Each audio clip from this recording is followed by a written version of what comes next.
Construimos una puerta de entrada a una estrella a 1170 años luz de la Tierra, y ya no puedo mantener en secreto lo que vimos al otro lado.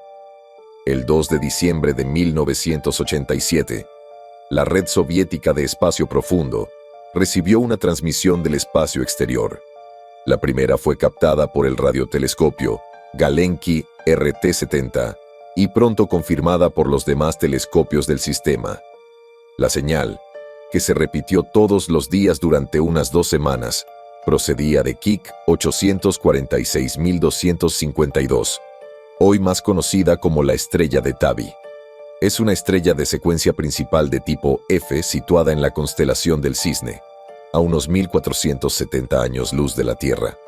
Los científicos ciudadanos descubrieron fluctuaciones inusuales de la luz de la estrella, incluida una disminución de hasta el 22% del brillo, como parte del proyecto Planet Hunters. Estas observaciones desconcertaron a la comunidad científica, que aún no ha explicado qué tipo de fenómeno natural podría causar una caída tan masiva del brillo en una estrella. Sin embargo, mi equipo no estaba tan sorprendido. Dada la transmisión y la naturaleza de su contenido, estábamos seguros de que el oscurecimiento de la estrella de Tabi debe haber sido el resultado de algún tipo de megaestructura artificial, como un enjambre de Dyson. La transmisión contenía 2 conjuntos de datos.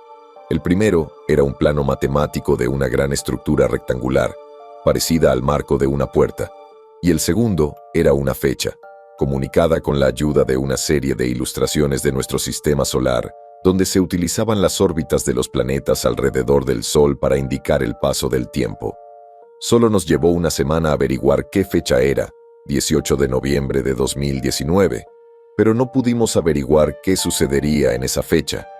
Aunque, como probablemente puedas adivinar, a estas alturas ya sabemos.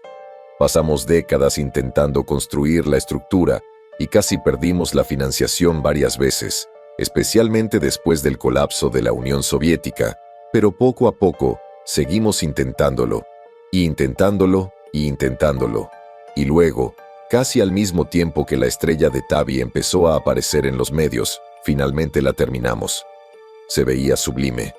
Una puerta gigante que se alzaba en el centro de nuestras instalaciones siberianas en medio de la nada. No tenía ninguna característica visible, excepto un agujero en la parte superior, pero consistía en miles de millones de circuitos intrincados. Se enfriaba a unos menos 237 grados y funcionaba con un pequeño reactor nuclear. Aunque toda la instalación parecía tan fría como la Antártida, no solo por los refrigeradores de dilución, sino también por el duro clima exterior, todavía estaba sudando cuando estábamos a punto de encender la energía por primera vez. Pero no pasó nada. No importaba lo que intentáramos, no podíamos lograr que hiciera nada. Durante años, todo lo que pudimos hacer fue monitorearlo. Fue decepcionante, especialmente después de todo el trabajo duro que habíamos invertido en ello. Nuestra última esperanza era la fecha misteriosa, y después de que sucedió, todo cambió. El lunes 19 de noviembre de 2019, a las 23:54 CRAT, un objeto entró en la atmósfera terrestre sobre el Océano Pacífico. Para los astrónomos de todo el mundo, que no se lo esperaban, parecía idéntico a un pequeño meteorito. Sin embargo, nosotros sabíamos que no era así, y se desplegó un submarino de clase Lada, en el que yo y el resto de la tripulación viajamos a bordo. El objeto cayó en la isla Disappointment, una isla deshabitada del archipiélago de las Islas Auckland. Fue una sensación surrealista pisar tierra firme, sin saber qué tipo de artefacto alienígena encontraríamos allí. Llegamos a la hora del crepúsculo y los pájaros que pululaban por la isla, como si estuvieran temerosos, despertaron una sensación extraña que me recorrió la columna vertebral. Encontramos el objeto dentro de un cráter. Era esférico, del tamaño de una bola de billar, y su superficie se parecía a la de la estructura gigante que habíamos construido en Siberia. Sin embargo, a diferencia de nuestra construcción, esta esfera oscura estaba activa. Sin embargo, nos llevó un tiempo comprenderlo, ya que su actividad solo era audible. ¡Silencio!, les dije a los soldados que habían desembarcado conmigo. Escuchen, Ninguno de nosotros movió un músculo mientras permanecimos de pie alrededor del cráter. Se oía un eco de pasos lentos y arrastrados que provenían de la esfera. No sonaba como una grabación, más bien como si escucháramos algo que realmente sucedía frente a nosotros, si es que eso tiene sentido. Los pasos se detuvieron por un minuto y luego continuaron hasta que se desvanecieron por completo. Después de eso, al menos hasta donde podíamos escuchar por debajo de los pájaros agitados en la isla ventosa, la esfera quedó en silencio. Un valiente soldado se ofreció a tocar la esfera para comprobar que no corría peligro y, después de eso, la trasladamos al submarino. No era tan pesada como parecía, sino que parecía hueca. Durante todo el viaje de regreso a Rusia, me senté junto a la esfera y escuché con atención. Casi todo estaba en silencio, pero de vez en cuando podía oír el eco de algo que me recordaba al metal rozando contra el metal. Aunque no podía explicar qué era lo que oía, ni por qué medios lo oía, seguía sintiéndome amenazante y amenazador. De regreso a las instalaciones de congelación, pronto descubrimos que la esfera encajaría perfectamente dentro del agujero en la parte superior de la estructura y que, por lo tanto, era lo que había faltado todos estos años, la última pieza de nuestro rompecabezas. Ha viajado por el espacio durante más de 1000 años, nos dijo mi colega y querido amigo Dmitri, aunque todos ya lo sabíamos. «¿Alexander?», dijo, y me miró desde su silla de ruedas. «¿De verdad escuchaste pasos?», asentí. «Increíble», dijo Sonia, nuestra ingeniera en jefe. «Huellas extraterrestres de hace 1000 años». Me aclaré la garganta, interrumpiéndola. No estoy tan segura de que estos sonidos sean grabaciones», dije y miré a mi colega a los ojos, inseguros. «Hasta ahora no ha habido repeticiones», continué. «Cada sonido que hemos escuchado ha sido único y ha habido varias horas». «¿Qué estás tratando de decir?», preguntó Dmitri, esperando una respuesta que no podía imaginarse. «¿Estás sugiriendo...?» «Es solo una idea, una hipótesis en el mejor de los casos, pero creo que tenemos que considerar que el sonido tiene algo que ver con la función obvia de este orbe negro. La estructura está claramente destinada a ser una puerta, y este componente esférico, como probablemente todos ustedes también piensen, es muy probablemente lo que abrirá esa puerta, lo que conectará nuestro mundo con su mundo». «¿Quieres decir que esta cosa ya está conectada a...?» comenzó Sonia sin terminar. Me mordí el labio congelado nerviosamente, ordenando mis pensamientos. Si tuviera que adivinar, diría que está entrelazada con un objeto idéntico en el otro lado, a nivel cuántico, lo que de alguna manera nos permite escuchar lo que está sucediendo a 1000 años luz de distancia, en tiempo real. Y aunque no sabemos cómo, creo que es a través de este entrelazamiento que la esfera nos permitirá llegar allí, tal vez en un instante, si la colocáramos dentro del agujero en la parte superior de la estructura. Todos sentimos la presión del destino, quizás el destino de la humanidad, sobre nuestros hombros. «Si eso es cierto», susurró Dmitri, «significa que es una cuestión de ambos sentidos». «Por favor, no», dijo Sonia con voz temblorosa. «Nos pueden oír». Procedimos a montar una cámara insonorizada, en la que montamos la esfera junto con unos micrófonos para poder observar su actividad sin que ella pudiera observarnos a nosotros. Mientras la estudiábamos, tratando de encontrar el máximo de pistas posibles sobre qué esperar al otro lado, empezamos a hablar sobre qué hacer a continuación. En ese momento, los altos mandos de las fuerzas espaciales rusas, e incluso del gobierno, se interesaron de repente muchísimo por nuestro pequeño equipo de ingenieros e investigadores, que contaba con pocos fondos. Enviaron analistas, diplomáticos y generales que querían dar su opinión sobre cómo proceder. No me extenderé en los aspectos políticos del asunto, pero pronto se convirtió en un caos y, como era de esperar, su primera víctima fue el método científico. Mi equipo quería estudiar la esfera durante unos 2 años antes de colocarla dentro de la estructura, no solo para aprender lo máximo posible, sino también para estar seguros. Pero los generales, que solo se preocupaban por sus carreras, no querían que nos quedáramos con esto más de unos meses, y al final, Aunque todavía solo habíamos escuchado un extraño chirrido metálico proveniente de la esfera, decidieron seguir un plan muy simple: colocar la esfera en su lugar, enviar una sonda y luego, si parecía seguro, enviar un equipo a través de lo que se suponía que era un portal. No escucharon nuestras advertencias sobre apresurarse, pero al menos se tomaron la amenaza potencial lo suficientemente en serio como para prepararse para ella de la manera que les pedimos. Como no sabíamos casi nada sobre los seres que nos enviaron la esfera, excepto que eran miles de veces más avanzados que nosotros, no tuvimos más opción que prepararnos para lo peor con la defensa más fuerte conocida por el hombre: un misil termonuclear. Ver al RS-28 Sarmat entrar en la instalación antes de abrir la puerta fue una visión amenazante. Si algo hostil entrara por el otro lado, la bomba detonaría y destruiría todo en el área. A mediados de junio de este año, una grúa levantó la esfera hasta lo alto de la estructura. Yo estaba junto a Dimitri y el resto de mi equipo en el suelo, alarmantemente cerca del misil armado. Miré a los jóvenes soldados que estaban a su lado y que habían recibido la misión de activarlo en el peor de los casos. Me pregunté, ¿estaban realmente preparados para la muerte a su tierna edad? Y luego pensé, si así fuera, qué valientes; si no, qué tontos. La estructura estaba rodeada de guardias militares con perros mientras los generales se encontraban en una plataforma de observación improvisada a unos cientos de metros de distancia. La sonda que pretendíamos enviar era un rover enviado por Roscosmos. Una voz femenina habló a través del sistema de megafonía y resonó en las frías instalaciones.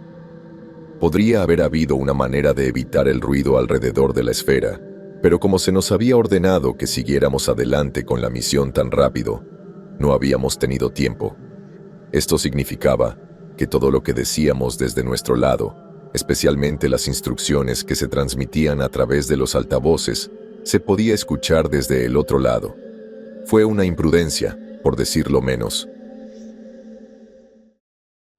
Como ya se sospechaba, la esfera encajaba perfectamente en el agujero de la parte superior de la estructura. No sabíamos qué esperar, pero todos esperábamos algo. Se hizo el silencio. Yo ni siquiera me atrevía a respirar, pero no pasó nada. Por un momento, pensamos que algo iba mal. Entonces los perros empezaron a ladrar como animales salvajes. Se me erizaron los pelos de la nuca porque significaba que había pasado algo, pero no lo notábamos. Uno de los perros se liberó de algún modo y corrió hacia la puerta de entrada. El soldado a cargo del perro corrió tras él, gritándole que se quedara quieto, pero el perro no le hizo caso. Y luego, cuando atravesó la puerta de entrada, desapareció.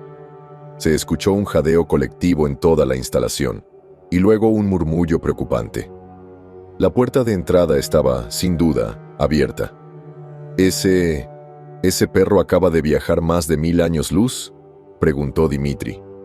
Nadie dijo nada durante un par de minutos, intentando en vano escuchar al perro a través de la esfera, y luego uno de los generales habló con autoridad desde los altavoces del techo. Envíe la sonda. El rover desapareció igual que el perro. Todos miramos las pantallas de la pared, que estaban conectadas al rover, a través de un cable que ahora parecía colgar en el aire por sí solo, en expectación. Nada. Se escuchó un estruendo proveniente de la esfera, y luego todo volvió a quedar en silencio. Tragué saliva de la ansiedad. Debatimos sobre lo que podría haber sucedido, pero, por supuesto, no había forma de que lo supiéramos. Se sugirió que el rover podría haberse caído por accidente, y por ninguna otra razón que la conveniencia, lo cual se dio por sentado. A continuación, colocamos una cámara en una barra de metal y la insertamos en el portal. Y, tras haber sido recuperados 15 minutos después, finalmente pudimos ver nuestro primer vistazo de cómo era el otro lado. La grabación estaba muy distorsionada y no revelaba gran cosa, como si la cámara hubiera sido sometida a algún tipo de radiación, aunque no se detectó ninguna, pero estaba claro que había un gran espacio abierto al otro lado. El terreno era demasiado plano para ser natural y había sombras en la distancia que indicaban estructuras. Nada de lo que vimos ofrecía una explicación de lo que había sucedido con el rover, y el perro no estaba a la vista. Tuve que defender a Dimitri para que formara parte del equipo que finalmente se decidió enviar a través del portal. Como estaba en silla de ruedas, el general a cargo pensó que sería una carga para el resto del equipo, pero lo convencí de que su experiencia en exobiología era absolutamente necesaria. Eso no era del todo cierto. Después del accidente con la nave espacial Soyuz TM-5 que puso a Dimitri en silla de ruedas, había pasado casi toda su vida trabajando en nuestro proyecto de alto secreto. Me condenarían si a él, mi mejor amigo, no se le permitiera ver los frutos de su propio trabajo, y por eso, con orgullo lo ayudé a ponerse el traje espacial. Ahora podrás ser el cosmonauta que siempre debiste ser, dije con una sonrisa en mi rostro, que por lo demás estaba curtido por el clima. Haremos historia de nuevo, como solíamos hacerlo en aquellos tiempos. Por la patria, dijo, y se rió hasta que le dio un ataque de tos. Creo que necesito un trago. Después de esto, dije, lo habremos merecido. Además de mí y mi pequeño equipo de científicos, un grupo de hombres rana comando altamente entrenados fue asignado para ayudarnos. Su presencia no me hizo sentir más seguro. Fuera lo que fuese, lo que nos esperaba al otro lado, si nos recibían con hostilidad, no tendríamos ninguna oportunidad. No éramos más que hormigas molestas entrando por la puerta principal de una casa más allá de nuestra comprensión. Estar de pie frente a la gran puerta, todos vestidos con sus trajes, mejoraba considerablemente esa sensación. Mientras saludaban a los generales en la plataforma de observación, un coro femenino cantó el himno nacional. Todo este esplendor, le susurré a Dimitri y le di una palmadita en el hombro, solo sirve para ocultar lo infinitesimalmente pequeños que somos debajo de los antiguos secretos que estamos a punto de descubrir. El comando que estaba a mi lado tuvo que esforzarse con su traje espacial para hacer la señal de la cruz. Le hice un gesto con la cabeza y sonreí en un intento de inspirarle algo de confianza. No necesitaba saber que su arma sería inútil. Todo lo que podía oír a través de mi casco era mi propia respiración agitada, que me decía lo asustado que estaba en realidad, y el parloteo de la radio. «Adelante», dijo el general. Se aclaró la garganta y luego continuó con voz más suave. «Hagamos que Rusia y toda la humanidad se sientan orgullosas». Respiré profundamente. Dimitri agarró las ruedas de su silla y se abrió paso hacia la puerta de entrada. Dudé un segundo y miré a la gente que estaba detrás de mí. El hecho de que en unos minutos estarían a más de 1000 años luz de mí era casi imposible de asimilar. «Alexander», dijo Sonia, «ya es hora». La ayudé a llevar una caja de metal con equipo. De alguna manera, caminar a su lado me hizo sentir más seguro. Aunque el traje espacial me protegía del frío, podía sentir la temperatura extrema que provenía de la puerta helada. La visera dorada que llevaba en el casco se empañó por mi aliento helado. Todos nos detuvimos justo delante del umbral invisible. Ese minuto me pareció horas. Todo lo que podía ver detrás de la puerta era la pared del otro extremo de la instalación. No había ninguna señal visual, ni siquiera la más mínima vibración en el aire. Eso hacía que lo que estaba a punto de suceder fuera aún más difícil de creer. Nadie dijo nada. Los comandos se aseguraron de que sus armas estuvieran listas para disparar. Miré a Sonia, pero no pude ver su rostro detrás de la visera. «Bueno, entonces», dijo finalmente Dimitri. «Buena suerte, camaradas». Eso se convirtió en el visto bueno no oficial y cruzamos el umbral. La transición fue perfecta. Una grieta en la radio fue la única indicación de que algo había sucedido, interrumpiendo nuestro contacto con la Tierra. Por alguna razón, las señales de radio no pudieron penetrar el portal. Nos recibió una vista maravillosa. La estrella, filtrada a través de una cúpula parcialmente agrietada y teñida de naranja que cubría todo el cielo, brillaba sobre un paisaje urbano oscuro y silencioso, lleno de rascacielos más altos que cualquier cosa jamás construida en la Tierra. Todos eran siluetas negras contra el sol naciente. Fuera de la cúpula, toneladas de metal retorcido y enormes trozos de estructuras rotas flotaban en el espacio. Dos cosas nos quedaron inmediatamente claras después de ver esto: que estábamos parados en una plataforma espacial lo suficientemente grande como para permitir su propia gravedad. De hecho, una parte de un intento de enjambre de Dyson, y que en algún momento entre el momento en que se envió el mensaje a la Tierra y ahora toda su civilización fue abandonada o destruida. Otra enorme plataforma apareció a la vista, elevándose solemnemente en el horizonte, como una flor negra, y proyectando su gigantesca sombra hexagonal sobre nosotros. Fue desgarrada por la mitad por fuerzas antiguas inimaginables, dejando pasar un rayo de sol que iluminó el paisaje frente a nosotros. Grandes escalones descendían desde la puerta de entrada, y el vehículo que habíamos enviado yacía estrellado contra el suelo debajo de ellos. La puerta de entrada se encontraba al borde de un gran cuadrado ovalado que estaba rodeado de puertas idénticas, lo que indicaba que las personas que construyeron esta civilización habían enviado muchos mensajes a las estrellas y habían esperado pacientemente las respuestas. El perro se acercó corriendo desde el centro de la plaza, lo que demostró que la plataforma estaba presurizada y llena de oxígeno. Sin embargo, no podíamos quitarnos los cascos, ya que no sabíamos qué otros gases o incluso patógenos podrían haber quedado en la atmósfera. Bajamos las escaleras. Sonia y yo ayudamos a Dimitri y examinamos el vehículo. Era evidente que se había caído por las escaleras, tal como sospechábamos, pero también tenía una serie de pequeños agujeros en el costado que no podíamos explicar. El perro meneó la cola cuando llegó hasta nosotros. Uno de los soldados se inclinó y le dio unas palmaditas en la cabeza. Miró su placa. «Buena chica», dijo y se rió. «Se llama Aliona, una verdadera heroína». «Tengo un mal presentimiento sobre este lugar», dijo Dimitri. «Quiero decir, ¿qué pasó aquí?»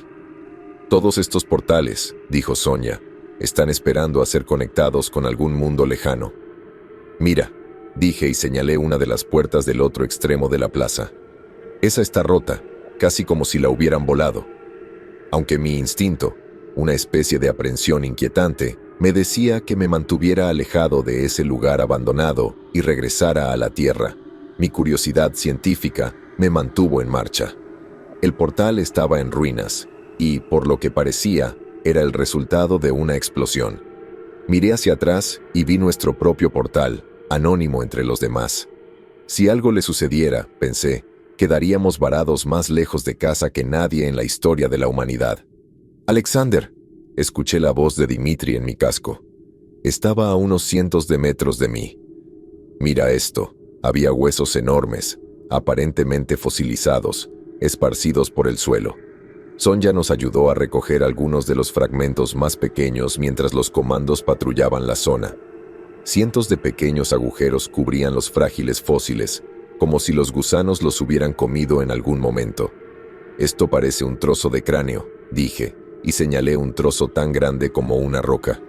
«Qué fascinante», continué, «qué asombrosamente fascinante. Su tamaño podría explicar por qué las puertas son tan grandes», dijo Dimitri. «Es posible que hayan utilizado su propio tamaño como punto de referencia». «Tengo una teoría», dijo Sonia. «Todos estos portales deben haberlos construido para llegar a mundos potencialmente civilizados. Pero este portal en particular, ¿no crees que simplemente se derrumbó con el tiempo por causas naturales?», pregunté. «Tal vez invitaron algo hostil», dijo. «¿Algo más poderoso que los seres que construyeron todo esto?», preguntó Dimitri. Respiré hondo, vacilante. «Si es así», dije, «la pregunta es, ¿qué pasó con los que los destruyeron?», continuó Dimitri, provocándome escalofríos en la espalda. «Creo que tal vez deberíamos regresar y...» Sonia fue interrumpida por los comandos que nos gritaron que nos pusiéramos detrás de ellos. Otra vez como si no supieran que en ese lugar no éramos más que trogloditas primitivos. De una de las calles anchas y desoladas que conducían a la plaza, apareció una figura tan alta como un edificio. Cojeaba hacia nosotros, entrando lentamente en la luz. Solo con ver lo lento que se movía, comprendí que era el origen de los pasos que había escuchado provenientes de la esfera de la isla Decepción. Tenía un cuerpo flacucho y gris, lleno de agujeros sangrantes.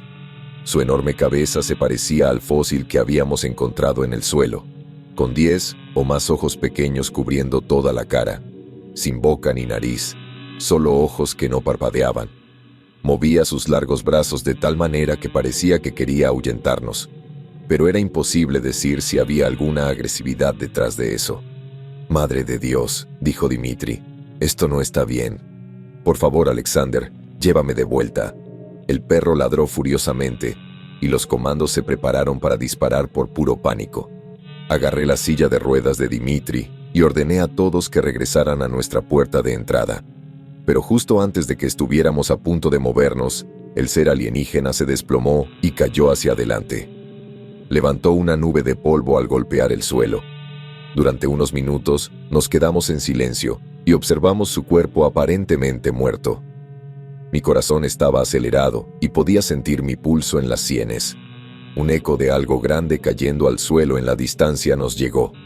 La sensación de inquietud de antes se convirtió en un miedo mezclado con la extraña sensación de ser observado. Un súbito espasmo se extendió por el cuerpo muerto y, a continuación, ante nuestros gritos de terror, unas criaturas empezaron a escapar por los agujeros de su piel e incluso por las numerosas cuencas de sus ojos. Es difícil describir el horroroso espectáculo que se desarrolló ante nosotros. Estas criaturas parecían 100 pies negros de gran tamaño. Uno de ellos, el más grande, salió por la boca del cuerpo y fue en ese repugnante momento en el que los comandos abrieron fuego. Los trajes espaciales hacían que fuera más o menos imposible correr, y parecía como correr en una pesadilla en la que nunca cogías velocidad por mucho que lo intentaras. Las bestias artrópodas se abalanzaban sobre nosotros. Una de las más pequeñas se metió en el traje de uno de los comandos. Pude ver cómo entraba en su boca y luego se abría paso a mordiscos por uno de sus ojos. Una más grande aplastó la visera de otro comando y le arrancó la cabeza con la columna vertebral todavía adherida a ella. No corrí para salvar mi vida, ni siquiera para salvar la vida de mi amigo, porque sabía que al otro lado solo nos esperaba la erradicación nuclear. Corrí para salvar a la humanidad del mismo destino que había concedido a los habitantes de Kik, 846.285, y para salvarme a mí y a mi amigo de las fauces de las bestias. Criaturas aún más grandes, tan grandes como trenes, aparecieron de sus escondites dentro de la ciudad oscura. El perro corrió delante de todos nosotros y fue el primero en llegar a la puerta de entrada. La silla de ruedas de Dimitri se cayó justo cuando estaba a punto de arrastrarla por las escaleras. Algunas de las criaturas pasaron corriendo junto a nosotros, obviamente más interesadas en atravesar la puerta de entrada que en matarnos. Me agaché y tomé la mano de Dimitri. Sonja corrió hacia mí y ayudó a poner a Dimitri de nuevo en su silla de ruedas. Cada vez más criaturas entraban por la puerta y no había ninguna indicación de que la ojiva hubiera explotado. «¿Por qué no han detonado la bomba nuclear?», pregunté. Como no había forma de abrir la visera ni tiempo para quitarme el casco, aplasté mi visera contra el suelo y grité hacia la esfera tan fuerte como pude. «Háganlo estallar, malditos cobardes, háganlo estallar». Sonja me ayudó a arrastrar la silla de ruedas de Dimitri por las escaleras. «Déjame aquí», suplicó Dimitri. «Solo estoy...» «Cállate», dije. «No te voy a dejar con estas abominaciones». 2 comandos pasaron corriendo junto a nosotros. Uno logró atravesar la puerta, pero, momentos después, su cuerpo decapitado fue arrojado de nuevo hacia atrás. Y entonces Sonja gritó y soltó la silla de ruedas. Casi la dejé caer. Puso sus manos sobre su casco en un intento desesperado por quitárselo. Pero no hubo tiempo. La criatura se abrió paso a través de su ojo y continuó hasta su cerebro, haciéndola vomitar incontrolablemente hasta que cayó por las escaleras. Fue un milagro que pudiera atravesar la puerta junto con Dimitri. El caos que nos esperaba, no puedo ni describirlo. Las mujeres del coro estaban siendo destrozadas. Los guardias se disparaban entre sí, mientras intentaban ingenuamente alcanzar a las criaturas. Los soldados que operaban el misil no estaban a la vista, probablemente porque abandonaron su puesto tan pronto como el primer 100 pies apareció por la puerta. A excepción de 1 o 2 que yacían muertos en el suelo, los generales tampoco estaban a la vista. pero los helicópteros estaban despegando afuera, por lo que no fue difícil averiguar dónde estaban. El vidrio de mi visor me seguía cortando el pecho detrás del traje mientras avanzaba en zigzag por el caos, tirando de Dimitri hacia adelante. Aún podía escucharlo a través de la radio de mi casco. «Déjame al lado del misil», dijo. «¿De qué estás hablando?», pregunté, aunque ya lo sabía. «No hay razón para que nos quedemos aquí los dos», continuó. «Alexander, sálvate. No hay forma de que ninguno de nosotros salga de aquí si tenemos éxito», dije. «Ese es el objetivo». «Inténtalo», dijo Dimitri. «Tú puedes caminar, yo no». Me detuve junto al misil sin saber qué decir. «Te daré algo de tiempo a menos que se acerquen demasiado a mí», dijo Dimitri. «No hay tiempo para una despedida sentimental, amigo mío. Simplemente corre». Y lo hice. Con lágrimas de vergüenza obstruyendo mi visión, lo hice. Logré entrar en uno de los helicópteros que estaban a punto de despegar afuera.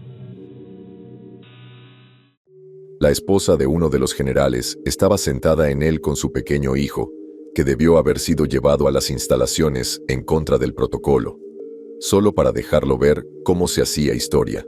Parecía conmocionado, pero el perro que estaba en el suelo debajo de sus piernas lo mantuvo tranquilo.